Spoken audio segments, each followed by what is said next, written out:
Welcome to the Shreveport Connection with Tommy. This video is on your SmackDown video for December the 12th. Happy birthdays go to Sabu, born 1964. December 13th birthday, Junkyard Dog. He was born 1952. Michael Elgin on the 13th. He was born 1986. Wasn't no birthdays on the 14th. Going December 15th. Eric Young, he was born 1979, also on the 16th, also in 1979, Luke Harper. Former WWE Tough Enough winner Matt Capotelli is fighting for his life. The 38-year-old has been dealing with brain tumor for a number of years and recently posted pictures of his surgery, which occurred in the summer. The surgery was mandated after doctors found a very large tumor in his brain. In 2005, the tumor was discovered after he won the third installment of Tough Enough and was competing for Ohio Valley Wrestling. Although the majority of the tumor was removed, Capotelli was forced to cut his professional wrestling career short and retire from the business. Capotelli's former trainer, Al Snow, recalls the moment that he was forced to go to the hospital due to his symptoms. Snow told WDRB, "He begged me not to go. I remember him sobbing.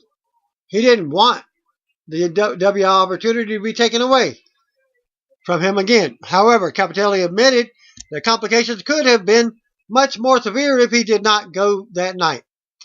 In July, Capotelli had more bad news to share following his surgery in June, revealing that he had grade 4 glioblastoma tumor, the deadliest form of brain cancer.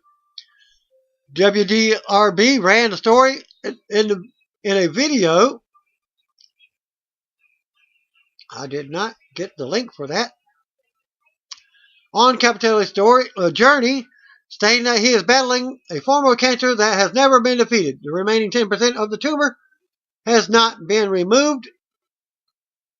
It is extremely sensitive and deemed too dangerous to touch since it is so close to the brain stem. To make matters worse, the cancer is terminal, and doctors give a timeline of only 5% of patients surviving 5 years. Family and friends of Capotelli have formed the Team CAP campaign and received over $30,000 in donations. In September, OVW had a benefit event and raised over $6,000. So if you put those together, that's $36,000 to help with his surgeries. It's times like this that you need to know who's in your corner. Capotelli told the crowd after the event, "When I do get through this, just know I will be there for you." To help with his therapy, Capotelli is using an Optune, which is an FDA-approved device that helps him with administering continuous therapy to the part of the brain where the tumor is located. Since it is recommended that the device is used at least 18 hours a day to receive optimal treatment, Capotelli has to wear it often. According to Norton Cancer Institute oncologist Dr. Renato LaRocca, it basically prevents brain tumor cells from dividing, and when they do divide, they screw up the cell division process so the cell doesn't survive. And nothing more than that. Viral Pro Wrestling sent word that WWE Hall of Famers, the Rock and Roll Express, captured the VPW Tag Team titles from the Monster Squad at a weekend event in Georgia. Ricky Morton and Robert Gibson.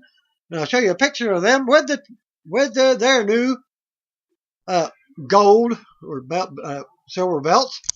And they will return to promotion on April 14th, 2018 for their first title defense. The Rock announced on Monday that he and longtime partner Lauren Hashian are expecting their second child together, their second daughter, in the spring of 2018. This will make the Great One a father to 3 daughters, which WWE congratulated the former WWE champion with the following comments. The Rock and girlfriend to welcome second baby girl. The People's family is growing. On Instagram earlier this week, Dwayne "The Rock" Johnson revealed that He and his girlfriend Lauren Hashian are expecting their second daughter. In the adorable Instagram post, which you can find on Instagram.com, The Rock,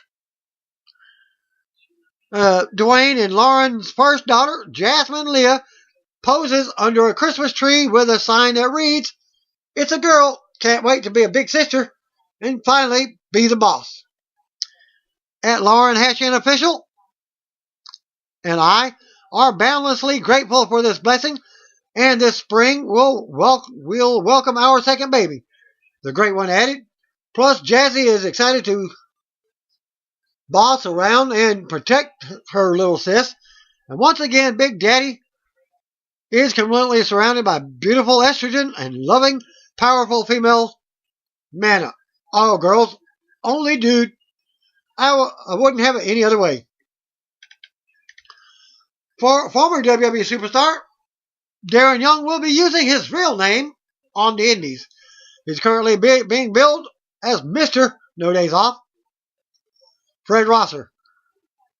His first post-WWE appearance has been announced for the WrestlePro event on March 9th in Union, New Jersey. Young will wrestle that night, but will also meet fans before the show. Young will also be appearing at the big event convention in Queens on March the 10th. Young's second post-WWE Indie date will also take place on March the 10th for the Warriors of Wrestling promotion in Staten Island, New York. Well, more news on The Rock, as Collider posted this video link of The Rock judging a WWE promo contest between Jumanji co-stars Jack Black and Kevin Hart. Former WWE jobber Colin Delaney made his return to WWE TV on last night's on the SmackDown from Cincinnati, teaming with Joe Monroe for a squash match loss to Rowan and Harper, the Bludgeon Brothers. The man who played Monroe was none other than current Chikara Grand Champion Juan Francisco de Coronado. On a related note, PW Insider reports that Delaney's return was a one-time thing, at least for now. Delaney did tease more WWE appearances in the future during his post-SmackDown Fallout interview. And more links on The Rock's appearance with Jimmy Kimmel live from Monday night to promote the Jumanji movie, which hits theaters on December 20th. Drew Gulak and Ari Daivari mentioned on last night's 205 Live that Noam Dar is currently out of action with a knee injury and will be undergoing surgery. PW Insider confirms that the injury is not just part of the storylines. Word is that Dar needs the surgery to clean up the injury. There's still no word on yet how long he will be out of action, but whenever I know, you will know. Dark match before SmackDown tapings at the U.S. Bank Arena in Cincinnati, Ohio. Formerly the town, the city of from where Brian Pillman was from. Cincinnati. Saw Ty Dillinger defeat Mike Bennett. SmackDown opened up with a look at what led to Kevin Owens and Sami Zayn versus Randy Orton and Shinsuke Nakamura, with special referee Shane McMahon being announced for the WWE Clash of Champions. We're live from the U.S. Bank Arena in Cincinnati, Ohio, as we get Tom Phillips welcoming us to the show. He's joined in by Corey Graves and Byron Saxton. We see Kevin Owens and Sami Zayn backstage handing out flyers, calling on people to help them occupy SmackDown tonight to protest SmackDown's commissioner, Shane McMahon. They're wearing the Yes t-shirts for SmackDown General Manager Dan Bryan. No, not Yes. It's Yep. Y-E-P. Dirt sheet was wrong on that one. I saw all the show. We go right to the ring. Out comes WWE Champion AJ Styles as Greg Hamilton does the ring introductions. AJ hits the ring and takes the mic. Well, at least a promo introduction. He takes the mic as the fans chant his name. AJ finally speaks and talks about defending his title against Jinder Mahal at Clash of Champions on Sunday. AJ says he doesn't want to lose what he finally got back, which is probably how Jinder felt. AJ asks what good is being champion if you're not going to be a fighting champion. AJ gives Jinder some props as it takes a few shots over his last several months as champion. AJ then says Jinder will do anything and everything to get WWE title back. AJ says he agrees with Jinder. The music interrupts and out comes the Singh brothers. They say usually they would introduce the modern day Maharaja at this time, but not tonight because of what Jinder did to them. They show us footage of Jinder taking out his anger on them 2 weeks ago after the handicap match loss. AJ says that was kind of cruel, and he kind of feels sorry for the Singh brothers now. He invites them to come to the ring and hug it out. They come down and thank AJ for supporting them. They then announce that they want to be in AJ's corner at Clash of Champions because, as far as they are concerned, Jinder will be facing AJ alone. They say that they are finally done with Jinder, calling him a disgrace to the 1.3 billion people of India. AJ encourages them to keep getting it off their chest. They complain about how Jinder travels first class, but they struggle. About how Jinder can't tell them apart and how Jinder made them kiss his feet. They talk about how bad the smell of Jinder's feet was. AJ shows us photos on the big screen and asks then why they are still with Jinder at the live event in India this past weekend. The Singh brothers insist that they are done with Jinder. AJ shakes one hand. When the music hits, out comes Jinder to the stage. AJ's not being fooled by what they're trying to pull. He says they were right about one thing. Jinder will be facing AJ alone on Sunday. AJ attacks the Singh brothers and takes them out. Fans chant, Jinder sucks, as he approaches the ring and gets on the apron but doesn't go after Styles. Styles stares Jinder down as he leaves the apron and checks on the Singh brothers. AJ's music hits, still to come. Nakamura versus Owens.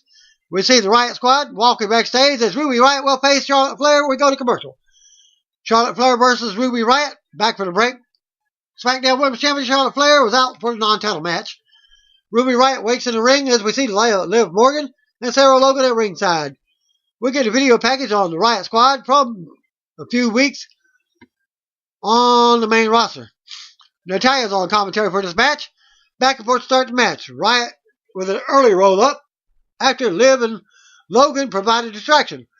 Flair comes back with a fall-away slam, sending Riot to the floor. Ruby comes back in, but Logan provides another distraction, allowing Riot to hit the STO on Flair. More back and forth before Riot takes Flair down and keeps her grounded. We end up going to commercial with Riot in control. Flair makes a big comeback after the break, unloading on the floor and taking out the others. This leads to Natalya getting dropped by Flair. Natalya ends up dropping Flair to cause the disqualification finish. As she retaliated after the Bell Riot Squad teamed up on Flair in the ring. She tried to fight back, but they beat her down as Natalya watched from the floor. They bring Flair to the floor and continue destroying her. Liv and Logan, well, they ought to be called L and L. They take the steel ring steps apart, each one having half of them over Flair. The music interrupts, out comes Naomi to make the save. Naomi takes Logan out, Logan and Liv out at the same time. Naomi goes after Riot next and brings her to the ring. Naomi unloads on Riot and hits her with a rear view. Liv and Logan pull Ruby to safety as they retreat up the ramp. Lana and Tamina and Carmella suddenly attack the Riot Squad from behind. Liv, Ruby, and Logan retreat again and face off with the other two groups to end the segment. Back for the break, and the announcers are plugging Wednesday's NXT episode on the USA Network. SmackDown General Manager Daniel Bryan was backstage on the phone, apparently with Shane McMahon, talking to him. Bryan says there are no worries, and he will be on commentary for the main event. Sami Zayn and Kevin Owens walk in and leave some of their Occupy flyers with Bryan. Bryan tells Shane that Clash of Champions is his main priority. Owens and Sami leave. Bryan ends his call with Shane and checks on the flyers. Baron Corbin versus Dolph Ziggler was up next. Back to the ring, Bobby Roode was out for commentary. Dolph was out to the ring first. U.S. Champion Baron Corbin was out next for this non-title match. Bell rings and Corbin takes it to the corner. They talk some trash. And Ziggler shoves Corbin out of the corner. Corbin drops Ziggler with a right hand. Ziggler sends Corbin into the corner with a drop kick. Corbin comes back, but runs into the ring post. Both superstars are down in the ring as Rude takes off his robe. And he actually does say, "Excuse me, I've got somewhere to go." He enters the ring and waits for them both to get up. Ziggler gets up first, and Rude nails him with a glorious DDT for disqualification. Winner by disqualification, Dolph Ziggler. But he not only attacks Ziggler, he attacks Corbin as well. But Corbin grabs Rude, but Rude counters and drops him with a glorious DDT as well. Rude talks trash to both superstars and Taz Tall as his music plays. In the segment. Bludgeon Brothers are here. Back to commercial. Back from the break, we get a preview of the latest Patch and File segment, which can be viewed in its entirety on the WWE website.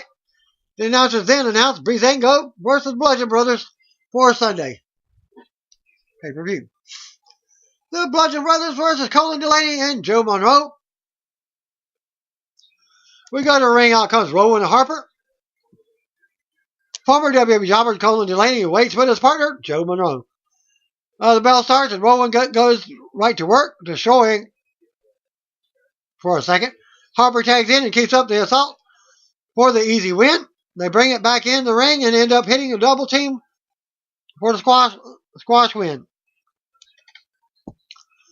After the match, Rowan and Harper stood tall as we go to replays. Back from the break, out comes Sami Zayn and Kevin Owens in their Yep t-shirts.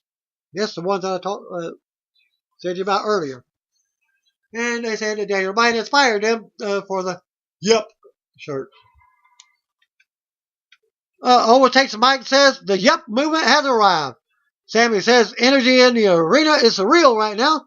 Like the WWE Universe finally decided to stand with them against WWE management." Sami says they all stand united for change. Owens keeps saying, "Yep," after each point Sami makes. Sami says management finally took things too far last week. He shows us footage of Owens being handcuffed to the ring rope for Sami's match with Randy Orton. Owens says people think Vince McMahon or Stephanie McMahon are brutal, but after the last 9 months on SmackDown, Shane is easily the worst McMahon there is. Owens goes on and says it's time to show that this business is bigger than Shane and his vendetta. Owens says he hopes the ring is reinforced because it's time to occupy SmackDown. He calls everyone out from the crowd, from the back, to come to the ring.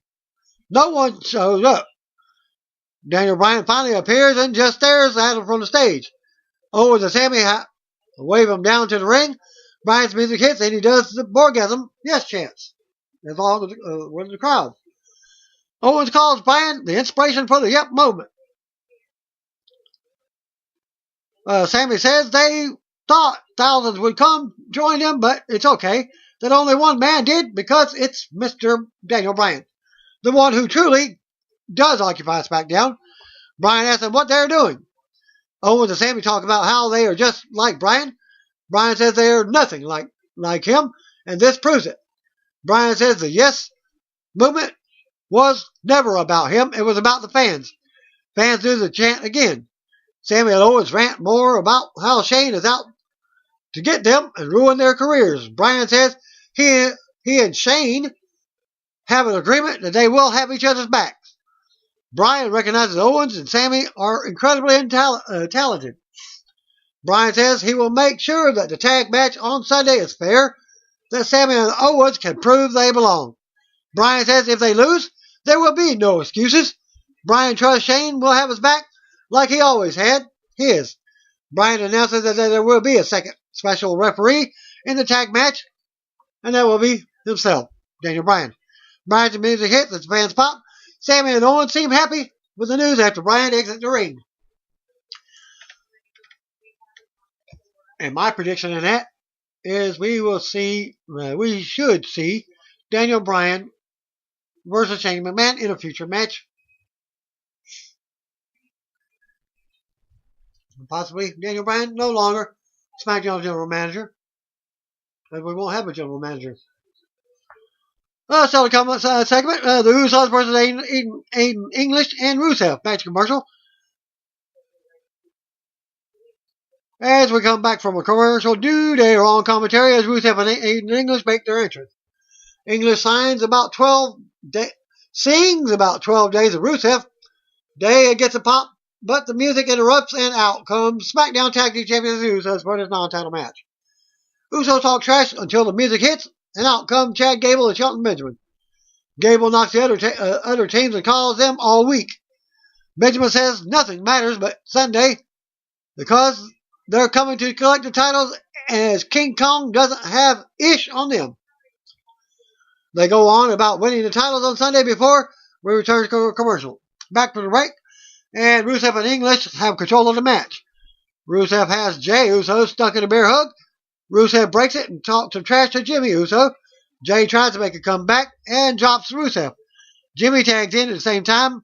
English gets a tag. Jimmy unloads and ducks the clothesline before hitting a big Samoan drop. Jimmy gets riled up and goes for the big splash in the corner, but English floors him with a big boot. Uso ends up catching English with a super kick in mid-move, but Rusev breaks the pin. Uso sends Rusev to the floor and goes for a big dive, but Rusev nails him with a right hand. Jimmy comes over and kicks Rusev away in the barrier. The chaos leads to Rusev hitting a big matcha kick from the floor, allowing English to drop Jimmy for the pin. Winners of the match, Aiden English and Rusev. After the match, Rusev and English stand tall as Rusev music hits. We see what happened earlier with Styles, the Singh brothers, and Jinder. Renee Young is backstage with Styles now. Styles said that the Singh brothers weren't fooling anyone earlier and won't be fooling anyone on Sunday. He talks about how he will beat the odds on Sunday and how he doesn't need anyone's help. Unlike Jinder and the Singh brothers suddenly attack AJ from the side and beat him down.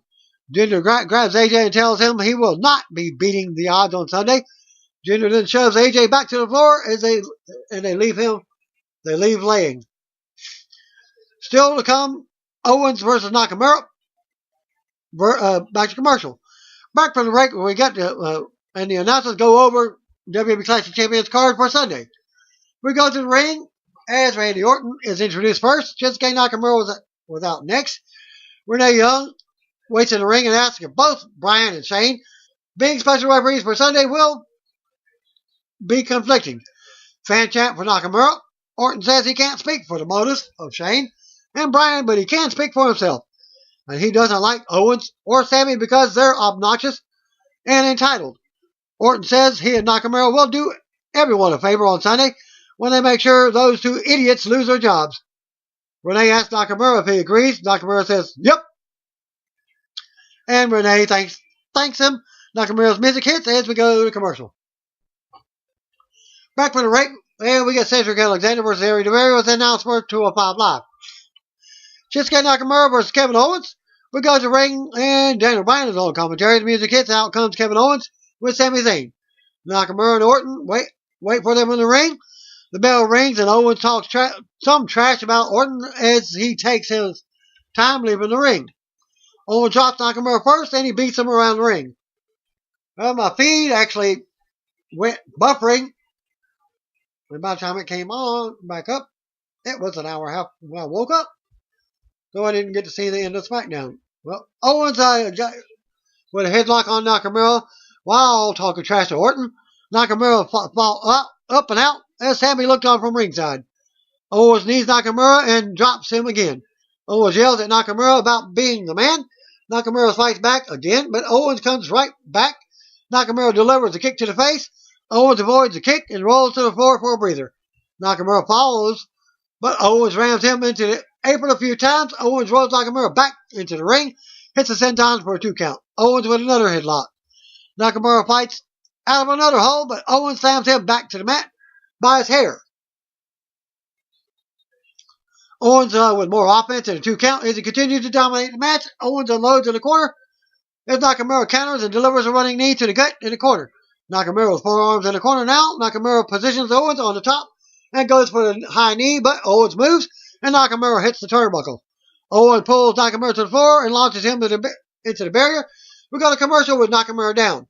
Owens drops Nakamura with a clothesline after After a big back and forth following commercial, Owens with another 2 count. Owens unloads with more offense on Nakamura and talks more trash. Owens ends up going for the senton, but Nakamura gets his knees up. Fans rally for Nakamura, but they don't. They both get up and trade shots in the middle of the ring. Owens looks to get the upper hand, but Nakamura comes off the ropes and takes him down with a one-leg dropkick. Orton cheers Nakamura on. Nakamura with more offense to send Owens back down. Nakamura plants Owens face first. Nakamura then gets riled up. Nakamura with kicks while Owens is on his knees. Owens catches the kick, but Nakamura drops him with an enziguri. Nakamura with another shot, but charging into the corner. Nakamura with more knees in the corner now as Nakamura with good vibrations. Move as Nakamura keeps the offense going and positions Owens over the top again. Nakamura with a high knee for a 2 count. Nakamura then takes Owens to the top and rocks him with 4 arms. Nakamura climbs up for a superplex, but Owens fights him off. Owens headbutts Nakamura down to the mat. Owens climbs up for the senton, but he can't connect as Nakamura gets his knees up.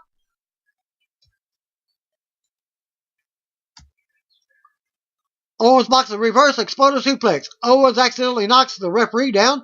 Nakamura and Owens tangle. Bryan gets up from commentary and takes the referee's shirt off. Nakamura blocks the pop-up powerbomb and drops Owens. Bryan enters the ring with a shirt on and counts the pin, but Owens kicks out at 2. Sammy runs in, but Orton runs in as well and clotheslines him. Sammy and Orton get up on the floor. Sammy with a thumb to the eye and a shot to the steel ring post to drop Orton. Nakamura readies for the Kinshasa, but Sammy comes in. Nakamura knocks Sammy to the floor.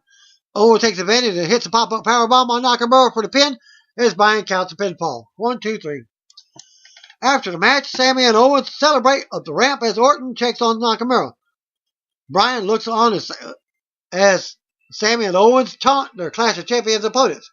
We go to replays. Renee Young approaches Sammy and Owens for comments on the ramp, but Owens takes the mic. Owens says this proves nobody, not Shane, Nakamura, or Orton, will take this away from them because the bottom line is that they are the absolute best, not just on SmackDown, but the entire WWE.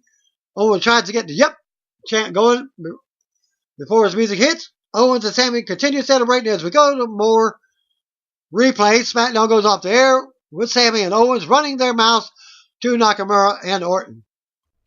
Recap of Raw, where second chance fatal 4-way took place to find out who would face Drew Gulak to become the next #1 contender.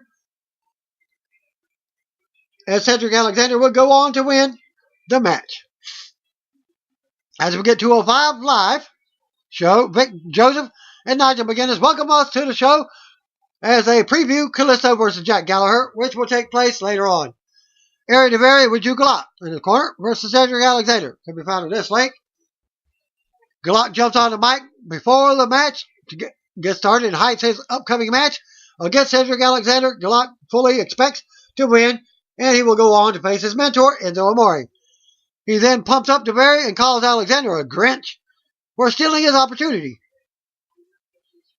Gulak says Noam Dar suffered a knee injury and will be undergoing surgery. To honor his fallen mate, he puts together a PowerPoint presentation, which never actually got started. Come on. Could be finding this link. Everybody knows the song, Christmas, the Grinch Christmas. Ari Daivari, TD Wrestling on Twitter, Total Divas Steps. At Drew Gulak and at Ari Daivari, WWE are everything. Hashtag no chanting. Hashtag Drew05 or 05 Live. Daivari rips are taped up as we get things going. Gulak yelling at the crowd with his megaphone as Alexander gets his usual strikes in early on and drops his opponent. Well, let's go Cedric versus PowerPoint. Break for the crowd.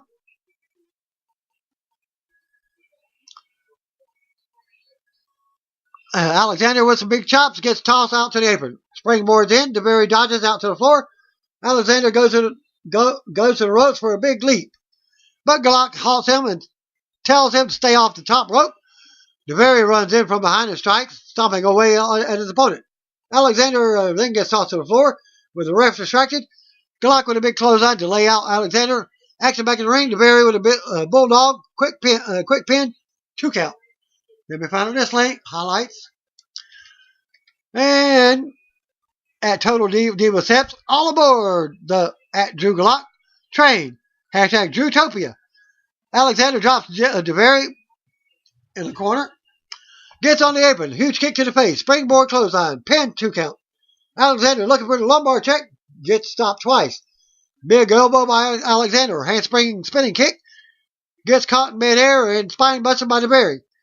He goes to head towards the top. And Gulak starts yelling at him to get down. I got this, yells DeVere. He leaps and hits a big splash. Pin for a 2 count. Now DeVere is holding his hurt ribs out, though, as Alexander recovers and is able to fight finally hit the lumbar check for the pinfall. After the match, Alexander and Gulak stare each other down. Alexander then celebrates a bit. A recap of Drew Gulak talking with Enzo last night on Raw when Nia Jax showed up to take away Enzo's attention. Nia wants to talk when Enzo isn't busy. Backstage segment, DeVere is talking with Gulak and Tony Nese. Enzo shows and says he doesn't recall calling a team meeting. Gulak says he was just giving DeVere some pointers, and Enzo barks at DeVere for losing. Gulak apologizes for making a joke about beating Enzo for his title. He says he knows his place in the Zo train, but it's not implausible. He could become the Cruiserweight champion. Enzo says Gulak couldn't hold his mic, let alone his title. Tony Nese tells Enzo to calm down, which Enzo doesn't like at all. Enzo feels like an alliance is being formed and reminds them that they are on the Zo train. He built it. He built 205 Live. Enzo chills out and says he needs to take a step back and be a better leader. He asks the 3 guys to be at ringside for his match against Tony, which, let me find it. This link. That little segment. And more comments on Twitter from Total Diva Steps. At Tony Nese is sticking up for at Drew Gulak. Hashtag Team PowerPoint is united and strong. Jack Gallagher with the Brian Kendrick versus Kalisto can be found in this link. Before the match got started, Kendrick gets on the mic and says 1 year ago his Cruiserweight championship was taken away. He says since then he hasn't been offered a single opportunity to get his title back, while Kalisto is gifted opportunities and then squanders them. Jack gets on the mic and says that they tried to tell Kalisto to stay away, but if he doesn't, he'll be springboarding into a spider's nest. Crowd gave these two absolutely nothing. Out comes Kalisto, and can be found in this link. At Total Diva Steps on Twitter, Kalisto getting the best of Gallagher in the early exchange. Nice Hurricane Rana. Kalisto up top with a spinning arm drag that sends his opponent out to the floor. Kalisto hits the ropes and fakes a jump to the outside. Gallagher jumps on the apron and gets kicked in the face. Kendrick tries to help his partner, but gets kicked too. Kalisto goes for Gallagher, misses, kicks the ring post, and hurts his ankle. Ref counts to 9, and he's able to finally get a jump back in. Gallagher focuses on the ankle now. He puts Kalisto in a tree of woe position and wrenches away at his ankle before slamming his leg down to the mat. More ankle twisting. Ref checking on Kalisto, who won't give up. He finally kicks his way out, but just can't get the offense going in this match. Leg submission in the middle of the ring as Kalisto is able to finally break out of it. Kick to Gallagher's head that sends him to the floor. Kalisto barely can stand as he launches Gallagher into the second rope. Another kick to the face. Kalisto with a hurricane that sends Gallagher's mug right to the mat. Slowly gets over for the pin. Only a 2 count. Gallagher with a thumb to the eye and then a headbutt. Kalisto able to wrap Gallagher up with a surprise pin and gets the victory. After the match, Kendrick with a chop block to send Calissa right back to the mat. The duo looks to cause more damage, but runs in runs Grand Metallic. He springboards in and hits a double drop kick. Arm drag sends Kendrick out, and Gallagher gets a super kick for his trouble. Calissa with a solidarity all got her. Backstage segment, Enzo hits in the ring. Galak tries to get the champ to call the match off. Enzo says not to stress. Galak says, when they fight, Tony. Galak says, who said anything about a fight? And it's going to be a good learning experience for everyone. They show a video at this link about hyping Hideo Itami coming to 205 next week. They've been doing it for like 2 weeks. Tony Nese versus Enzo Amore with Drew Galak and Ari Daivari. Enzo on the mic, who promotes the upcoming 205 live shows that will take place in 2018. He says the Zo Train is an unbreakable unit, and anyone who thinks differently is soft. SAWF. Crowd finally waking up after about 46 minutes in. Nese doesn't seem so excited to have his match as Enzo loosens up. Enzo yells at Nese and says, you want to have a technical match? And asks him to watch how fast his feet are and does a little dancing. Nese doesn't want to fight, and Enzo yells at him for talking behind his back. Crowd yells, beat him up, as Enzo finally slaps Nese, which seems to flip a switch with Nese. Enzo continues yelling at Nese, but as Nese looks and he's about to punch a hole through Enzo, Daivari suddenly jumps in and hits Nese from behind. And that can be found in this link. And Nese wins by DQ. And more Twitter comments from Total Diva Seps. Drew Galak heart is being torn apart. After the match, both Enzo and Daivari start stomping away as Galak looks on. Enzo yells at Nese to remember who the leader is as they continue to beat him up. Galak watches from ringside. Enzo says he's the conductor of the Zo Train and Nese should know his place. Enzo goes to hit his finisher, but the crowd boos and he looks over to Galak. Enzo then stops and tells Galak to prove his worth and get into the ring. Galak doesn't think Galak deserves this, but he finally gets into the ring. Enzo taunts Galak, do something. Galak finally gets nose to nose with Enzo and ends up kicking Nese right in the face. He instantly isn't happy with what he did.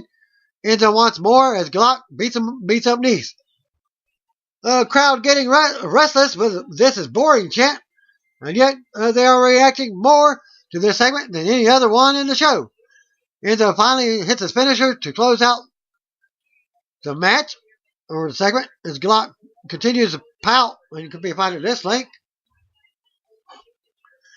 Well, I give you the dark match main event results at 205 Live, after 205 Live in Cincinnati, Ohio.